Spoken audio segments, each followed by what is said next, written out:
बोले त्रिकालवर्ती नव देवताओं की, मूलनायक श्री चिंतामणि पार्श्वनाथ भगवान की, आचार्य भगवंत गुरुवर श्री विद्यासागर जी महाराज की, परम पूज्य आचार्य श्री शमेशाह जी महाराज की, परम पूज्य मुनिवर श्री निर्दोष सागर जी महाराज की। थोड़ा और बढ़ानी पड़ेगी।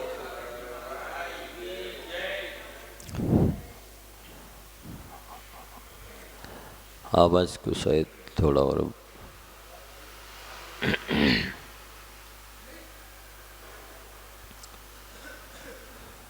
भावत्रय फल प्रदर्शी ग्रंथ में प्रसंग चल रहा है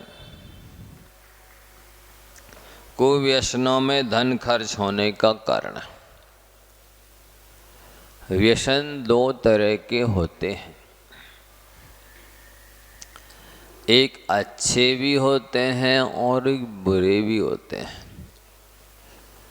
व्यसन उसे कहते हैं जिसके बिना रहा ना जाए, जिसके बिना चैन ना पड़े, काम ना चले,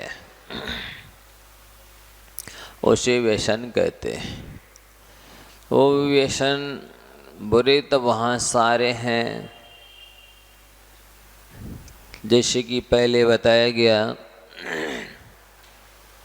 सात व्यसन तो प्रसिद्ध ही हैं। जुआ, मांस और मदिरा, बेश्या, हिंसा, चोरी जारी, सप्त व्यसन का सेवन करके करी नरक तैयारी। ये सात व्यसन तो है ही। इसके अलावा जितनी भी खोटी आदतें हैं, जितनी भी असंयम हैं, जिनकी वजह से देवशास्त्र गुरु छूटते हैं, जिनकी वजह से धर्म ध्यान छूटता है, जिनकी वजह से स्वास्थ्य खराब होता है, जिनकी वजह से पैसे बर्बाद होते हैं, वे सभी कुव्यसन कहलाते हैं, खोटे व्यसन कहलाते हैं, जो दुर्गति में ले जाते हैं। अच्छे व्यसन तो बहुत कम है। अच्छे व्यसन गुरु और प्रभु के चरणों की सेवा करने की आदत होना अच्छा व्यसन माना जाता है। गुरु और प्रभु के चरणों के निकट आने की आदत होना अच्छा व्यसन माना जाता है। उनकी आज्ञा पालन करने की आदत होना, हैबिट होना अच्छा व्यसन माना जाता है। और स्वाध्याय की आदत होना अच्छा व्यसन माना जाता है। स्वाध्याय किए बिना ना चले, ये बहुत अच्छा व्यसन माना जाता है। इस व्यसन को यदि कोई अपना लेता है तो बाकी के खोटे व्यसन तो अपने आप ही छूट जाते हैं। बाकी की व्यसनों से मुक्ति मिल जाती है। तो यदि किसी का वर्तमान में खोटे व्यसनों में धन बर्बाद हो रहा है तो उसकी वजह अनेक हैं। उसमें जो पुरुष हठपूर्वक अपने धन को किसी को मार्ग में लगा देता है, किसी के नुकसान में, किसी के नीचा दिखाने में, किसी को असफल करने में, सामने वाला असफल हो जाए, उसकी बेइज्जती हो जाए, उसको हानि हो जाए, इसके लिए धन अपना बर्बाद करता है। ऐसे ऐसे भी लोग हैं।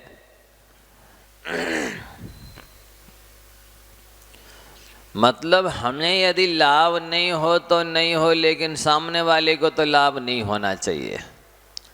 इसके लिए कोर्ट कचहरी चलते रहते हैं।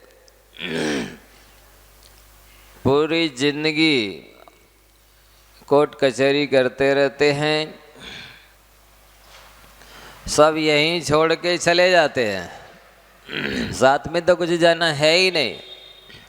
साथ में जाएगा तो केवल पाप कर्म जो बांधा है वो जाएगा, और साथ में जाएगा तो बैर विरोध जाएगा, शत्रुता जाएगी। बाकी जिसके लिए जिंदगी भर कोर्ट कचहरी करते रहे, केस लड़ते रहे, वो तो यहीं छोड़ जाना है, वो काम में आना नहीं है। लेकिन अज्ञानी प्राणी फिर भी कसाय के वशीभूत होकर के जिंदगी भर कोर्ट कचहरी करता रहता है, केस लड़ता रहता है, और पाप कर्म अर्जित करके और दुश्मनी लाद करके बैर विरोध लेकर के जन्मांतरों में चला जाता है। ये बुद्धिमानी नहीं है। अपने तन को, अपने मन को, अपने धन को, अपने समय को, अपने श्रम को, अपनी बुद्धि को कोर्ट कचहरी में लगाना और अंत में सब कुछ यहीं छोड़ के चले जाना, कहाँ की समझदारी है। संसार बढ़ा करके अपना स्वयं का चले गए। बढ़ाने का तात्पर्य यहाँ अलग समझना नहीं। जैसे कहते दुकान बढ़ा है, मतलब दुकान बंद कर आए। वहाँ बढ़ाने का मतलब क्या है? बंद करना। दुकान बढ़ा लो भैया, मतलब बंद कर लो। वहाँ बंद शब्द बोलना भी अच्छा नहीं समझते, लेकिन यहाँ संसार बढ़ाने का अर्थ संसार बंद नहीं होता। यहाँ तो संसार बढ़ता है, अनंत भाव और धारण करने पड़ते हैं, जन्म मरण करने पड़ते हैं।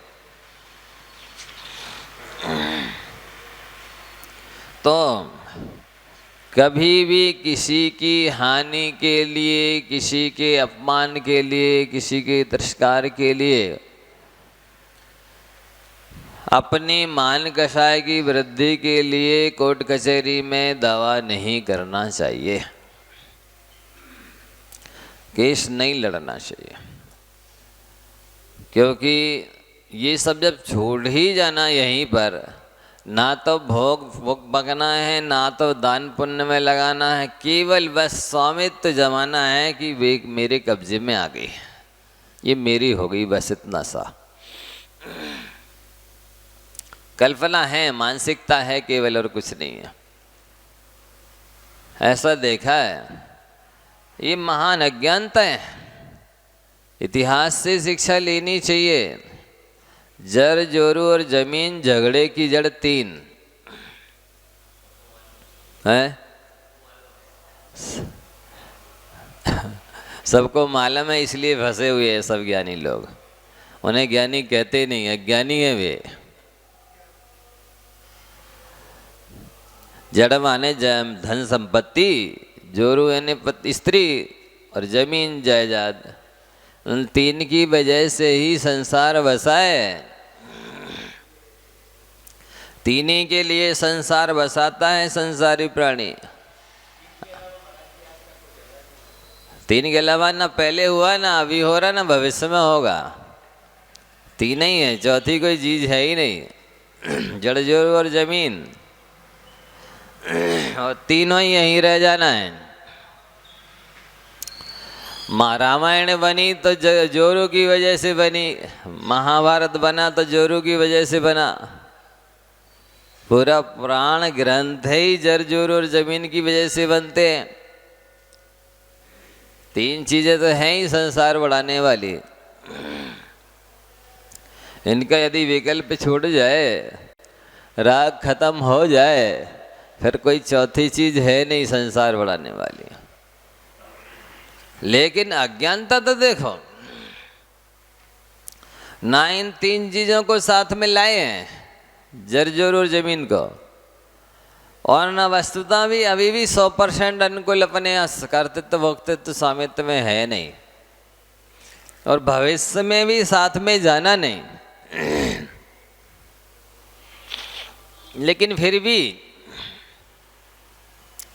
यही संयोग हुआ है, कुछ दिन के लिए समागम हुआ है, उसके पीछे पूरी जिंदगी बर्बाद कर रहा है। जिंदगी ही नहीं कर रहा है, अनंत भविष्य बर्बाद कर रहा है। कैसी मोह की मदिरा है। कैसे विचित्र काम कराती है। हठपूर्वक, हट से हटना सबके बस की बात नहीं होते। हट वो करता है जैसे राजहट, त्रियहट, बालहट, ऋषि हट, ये कुछ रहट ऐसी होती हैं कि जिनकी वजह से संसार की रहट चलती है। हट, अब बालहट है। बच्चे होते हैं, अज्ञानी होते हैं, उनको विवेक नहीं होता है हानि लाभ का, गुण दोष का, इसलिए वे किसी जिद पकड़ लेते हैं। तो उन्हें तो समझाया जा सकता है, जो बुद्धिमान विवेकी होते हैं समझा सकते हैं, बेटा ऐसा करने से ये हानि है, ऐसा करने में ये लाभ है, इसमें ये गुण है, इसमें ये दोष है। समझा बुझा करके उन्हें शांत किया जा सकता है। त्रियहट है, यदि विवेकी संस्कारित होवे महिला, धार्मिक होवे, सद्ज्ञान होवे, सुसंस्कार होवे, तो उन्हें भी समझाया जा सकता। वैसे पद्म पुराण ग्रंथराज की पढ़ने के बाद जो उन्होंने कैकेयी के बारे में लिखा विस्तार से आचार्य रविशरण महाराज ने, अनेक पृष्ठ में उसकी विद्याएं, उसकी कलाएं, उसकी योग्यताओं का वर्णन जितना आचार्य रविशरण महाराज ने किया, इतना तो किन्हीं मुनि महाराज का भी नहीं किया। लेकिन इतनी विद्याएं, कलाएं, पांडित्य होने के बाद भी कैकेयी ने क्या किया, आप सबको ज्ञात है। इसलिए वो कला विद्या एक तरफ होती है और उस पर्याय में पाए जाने वाली वासना और अहंकार एक, और मायाचारी एक तरफ होती है। उस वासना की, अहंकार और मायाचारी की वजह से वो पांडित्य जो है ना, बांध बूंद करके एक तरफ रख देती है।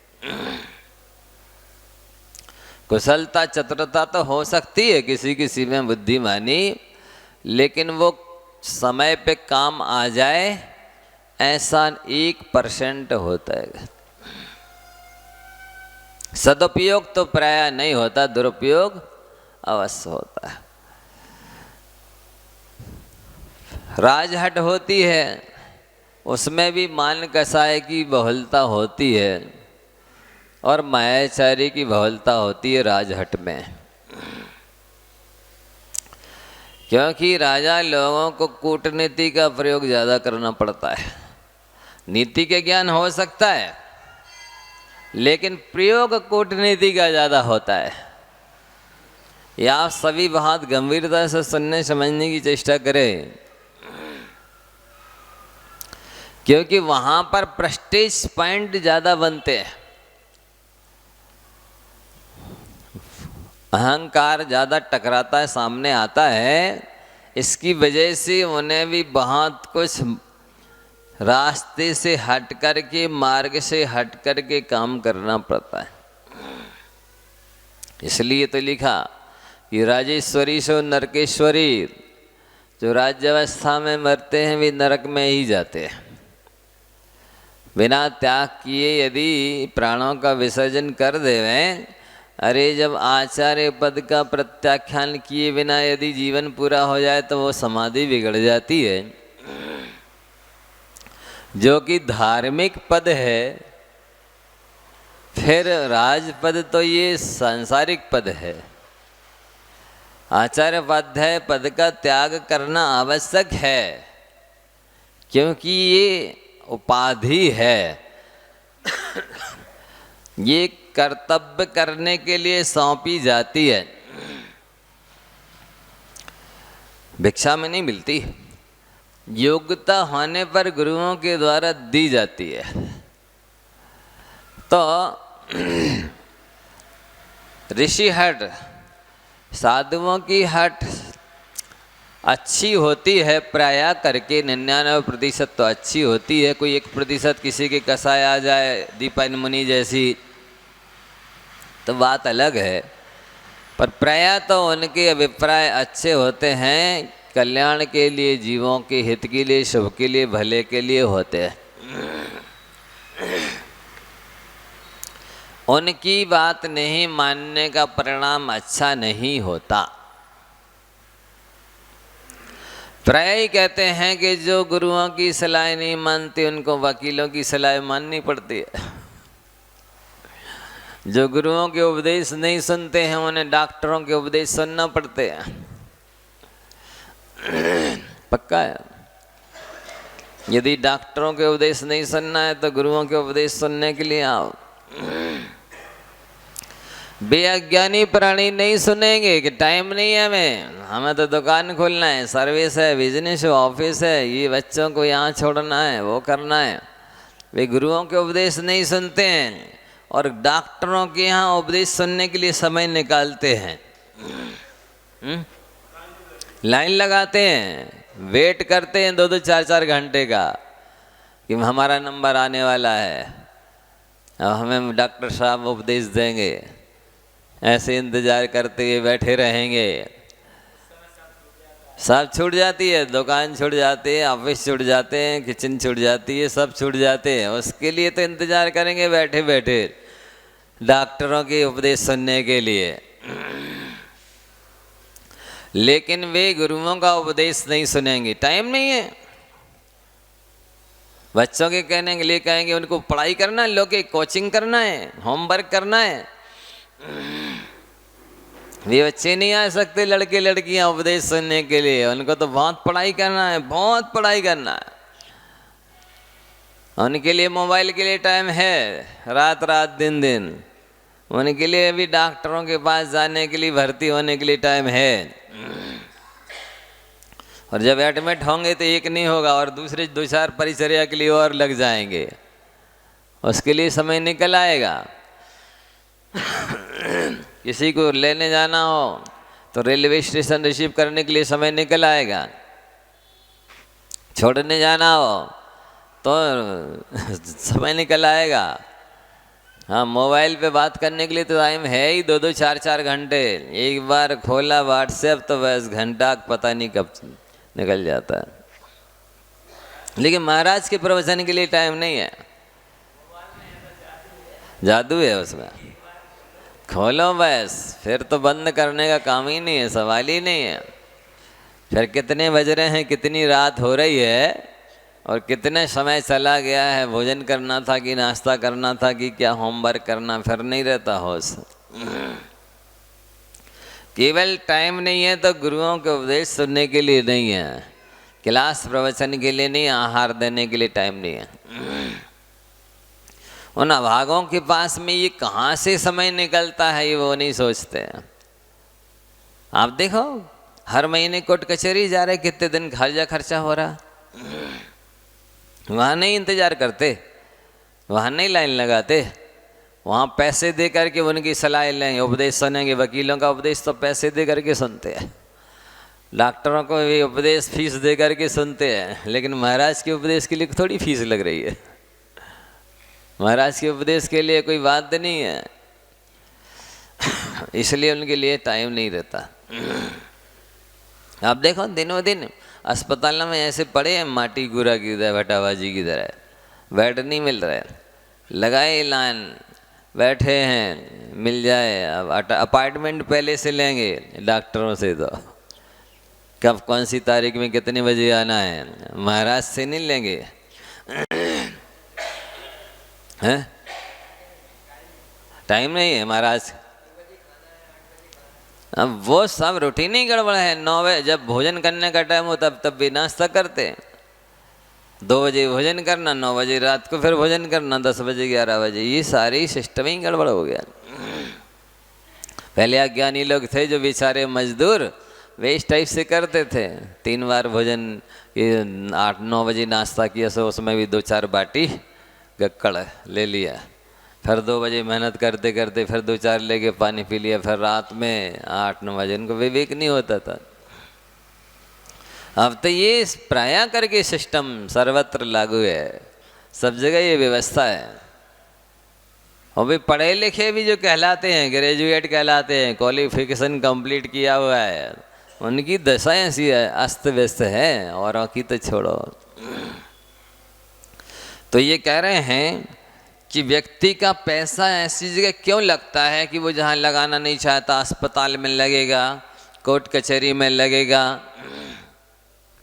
जो देना नहीं चाहता सेल टैक्स, इनकम टैक्स के रूप में, कुड़की के रूप में, या और जहाँ पर माने दादागिरी से चंदा वसूला जाएगा वहाँ देना पड़ता है। अनायतनों में मिथ्यात्व का जहाँ पुष्टि हो रही है, मतलब ऐसी जगह फटाकों में, आतिशबाजी में, बर्थडे में, शादी की सालगिरह में, ऐसी जगह क्यों पैसा लगता है? तो ऐसी जगह इसीलिए पैसा लगता है कि पिछले जन्मों में हठ पूर्वक दूसरे की हानि के लिए पैसा खर्च किया, इसका मान मर्दन हो जाए, इसको नीचा देखना पड़े, ये हार जाए, बस सीधी बात। अब वो जर्जर और ज़मीन हमारे हाथ में आए चाहे नहीं आए, वो हमारे काम में आए चाहे नहीं आए, हम भोग उसका कर पाएँ या नहीं कर पाएँ, सदुपयोग कर पाएँ या नहीं कर पाएँ, उससे कोई मतलब नहीं। ना हम खाएंगे ना खाने देंगे, नहीं समझे? इस टाइप के लोगों के नेचर बन गए हैं। तो ऐसी स्थिति में क्या होता है, फिर अगले जन्मों में भी उनका कुमार्ग में ही पैसा लगेगा, सन्मार्ग में तो नहीं लगेगा। वेस्टेज तो होगी, इन्वेस्टमेंट तो नहीं होगा, क्योंकि आपने पिछले जन्म में जानबूझ करके जहाँ पर वेस्टेज की है तो अब इन्वेस्टमेंट कर नहीं सकते। जिस तरह का आप वर्तमान में कर रहे हो, अगले जन्म में उसी तरह का होने वाला है। अथवा जो पुरुष कुव्यसनों में लीन होने वाले मनुष्यों की प्रशंसा करते हैं, जो रात दिन अय्यासी कर रहे हैं, भोग विलास कर रहे हैं, व्यसन कर रहे हैं, उन्हीं का प्रशंसा की जा रही है, समर्थन किया जा रहा है, सहयोग किया जा रहा है, संगति की जा रही है, उन्हीं से लेन देन किया जा रहा है, उठना बैठना उन्हीं के साथ हो रहा है। तो अगले जन्म में इस तरह के कर्म अभी बांध रहे हो कि आपको अगले जन्म में नहीं चाहते हुए भी उन्हीं के बीच में रहना है, वही काम करना है। अथवा जो किसी की स्त्री को बलपूर्वक हरण करके संतुष्ट व प्रसन्न होता है। आप देखो स्थिति क्या हो रही है वर्तमान में। इस फ्रेंडशिप ने, रिलेशनशिप ने वस्तुतः जो क्लीन लोगों की व्यवस्था थी उसको सब कुछ चरमरा दिया है। शील एक तरफ टिक गया, ब्रह्मचर्य आश्रम एक तरफ टिक गया, एक पति पत्नी व्रत एक तरफ टिक गया। ऐसे ऐसे माने नियम लागू हो गए हैं जो लोक विरुद्ध और शास्त्र विरुद्ध हैं। कोई समझ ही नहीं रहे हैं कि ये न्याय नीति के विरुद्ध है, ये लोक मर्यादा की विरुद्ध है, ये गृहस्थी के विरुद्ध है, ये सामाजिकता के विरुद्ध है। बताइए कौन से सोशल साइंस में लिखा है ये, कौन से पॉलिटिकल साइंस में लिखा है ये? इस तरह के प्रस्ताव किए जाने चाहिए, नियम बनने चाहिए, कानून बनना चाहिए, कहाँ लिखा है? कोई बताने तैयार नहीं है, लेकिन लागू सब कर रहे हैं। कहाँ लिखा है कि शराब के लिए, ठेकों के लिए परमिट दिए जाने चाहिए? कहाँ लिखा है वेश्या व्यसन के लिए परमिट दिए जाने चाहिए? कहाँ लिखा कत्ल खानों के लिए परमिट दिए जाने चाहिए? कहाँ लिखा है? लेकिन ये सब प्रस्ताव और नियम और कानून लागू हो रहे हैं। कहते ना वो टके शेर भाजी टके शेर खाजा, और क्या बोलते थे हैं? अंधेर नगरी चौपट राजा, टके शेर भाजी टके शेर खाजा। ये स्थिति हो रही है। मतलब जिस कुएं में भांग पड़ी है उसी कुएं का सब पानी पी रहे हैं। कौन कहे किससे कहे कुएं में भांग पड़ी, सब मतवाले हो रहे हैं। एक तरफ से अन्याय और अनीति किया जा रहा है, उसका पोषण किया जा रहा है। जब संस्कारहीन लोग, धर्महीन लोग राज्य करेंगे तो ऐसी स्थिति तो बनेगी। और ऐसे जब यथा राजा तथा प्रजा, जैसा प्रजा करेगा वैसी प्रजा करेगी।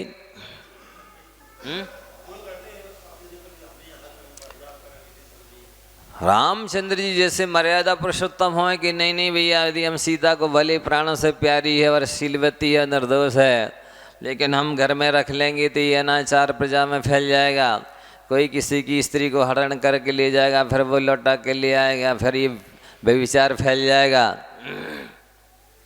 शील व्रत की व्यवस्था समाप्त हो जाएगी, सामाजिकता समाप्त हो जाएगी। ऐसे मर्यादा पुरुषोत्तम राम की आज ज़रूरत है, लेकिन वे कहाँ हैं? अब तो स्थिति ये हो गई, घर घर कंसा पैदा होगा इतने श्याम कहाँ से लावें, घर घर रावण पैदा होगा इतने राम कहाँ से लावें। अब बताइए क्या करें? स्थिति ये हो रही है, तो ऐसी स्थिति में आप लगाइए, आप स्वतंत्र हैं, अभी थोड़ा सा पापानुबंधी पुण्य का उदय है, रावण की तरह पुण्य है लोगों का, नहीं समझे? राम की तरह पुण्य नहीं है, भरत चक्रवर्ती की तरह पुण्य नहीं है, रावण की तरह पुण्य तो है।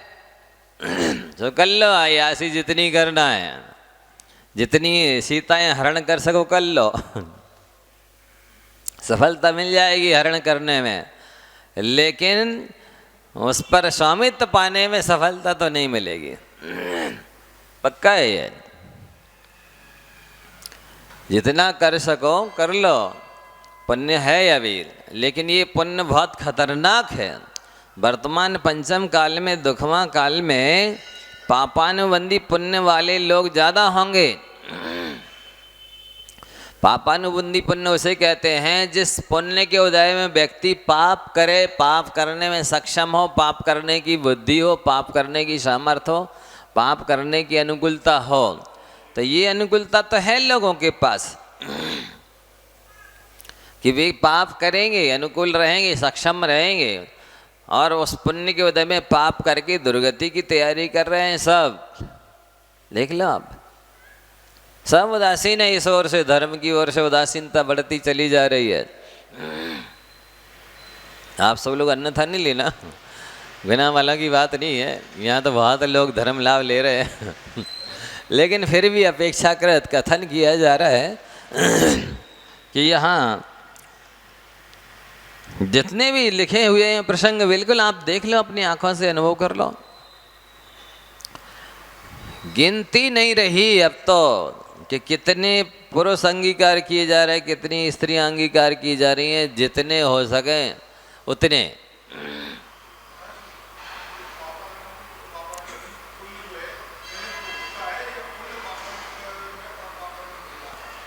नहीं, पिछले जन्मों में उन्होंने खोटे कर्म किए ना, कुकर्म किए हैं इस टाइप का, माने अनायतनों को दान दिया है, कुपात्रों को दान दिया है, अपात्रों को दान दिया है, तो दान देने से पुण्यबंध तो होगा।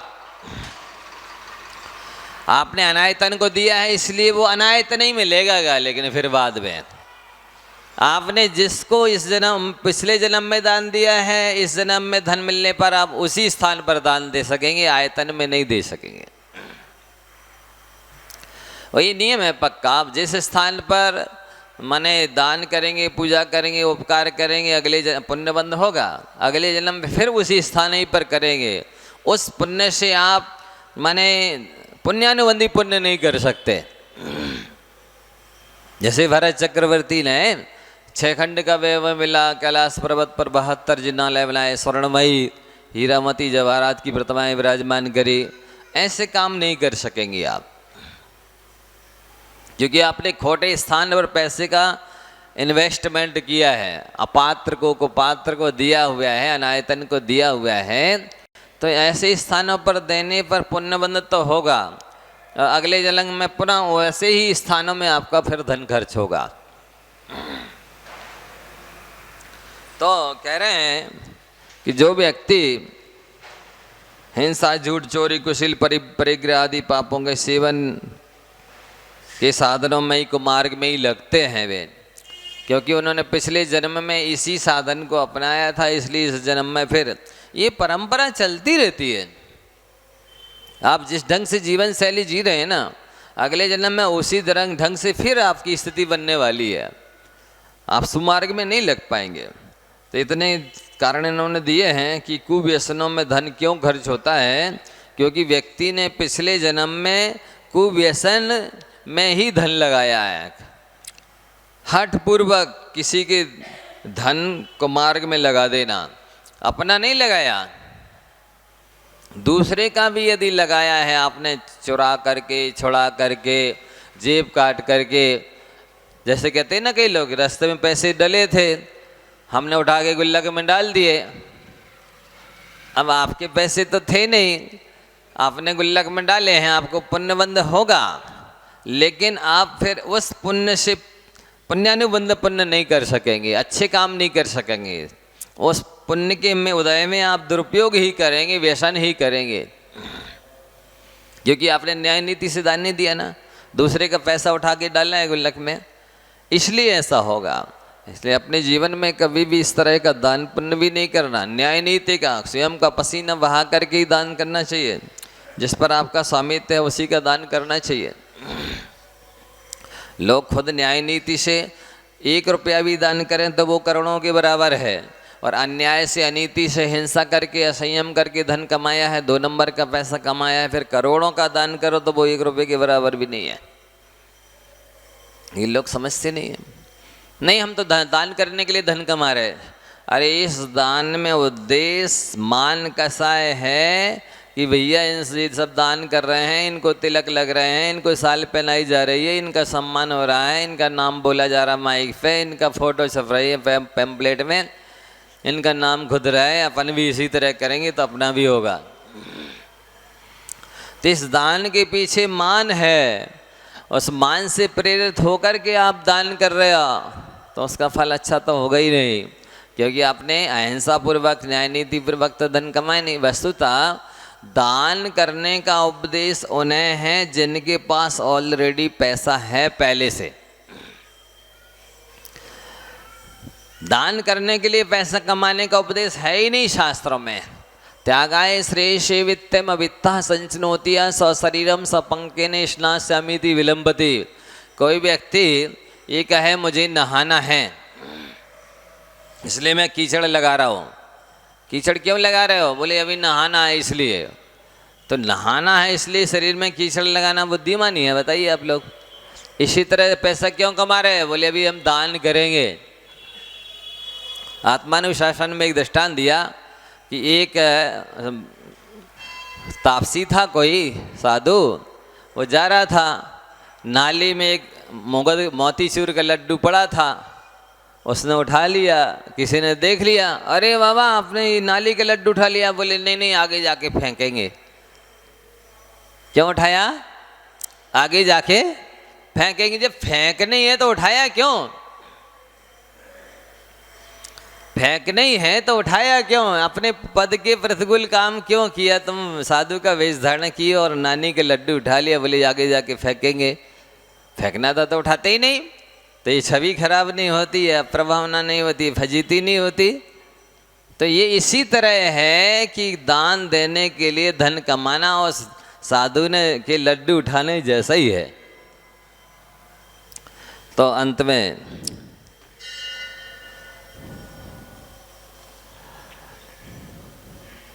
धर्माचरण में कष्ट तो आता है, आएगा,